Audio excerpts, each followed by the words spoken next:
Me 1 minutë heshtje dhe mesazhe për drejtësi. Kështu nisi marshi tradicional i 8 marsit në Shkup, i organizuar nga disa iniciativa dhe shoqata qytetare.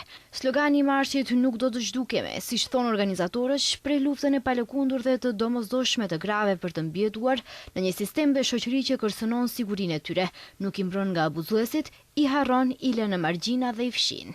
Marrësh pod sloganot Nema danes nema.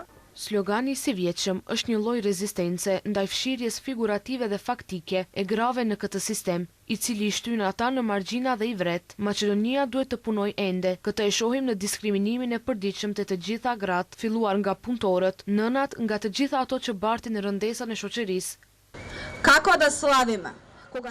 Si të festojmë, kur luftojmë për mbijetesë, ku çdo ditë po vrahen gra, jemi të hidhëruara, të mërzitura, të mllefosura, jemi përmbytur me lajme për dhunime të ndryshme të trupave dhe dinjitetit të grave, për dhunime që çdo ditë na e kujtojnë realitetin ton, se gruaja ende duhet të luftojë për jetën e saj. Стоям денес пред вас. Po qëndroj para jush si nën që e ka dëgjuar zërin e kates së vogël, po qëndroj si fëmijë që ka parë dhunë në shtëpinë e saj dhe nuk kishte zë që të kundërshtonte. 2 fëmijë në vaj dhe të kriz u përqafuan në atë moment dhe unë ju thash se gjithçka do të jetë në rregull. A ekziston drejtësi për të gjitha jetët e humbura, që i numërojmë edhe me një lëmsh në fyt e presim lajmin e ardhshëm tragjik. Marshi u mbajt në nder të luftës për të drejtat e grave dhe traditës historike të 8 marsit, e cila simbolizon solidaritetin dhe rezistencën në luftën për barazi dhe një jetë dinjitoze.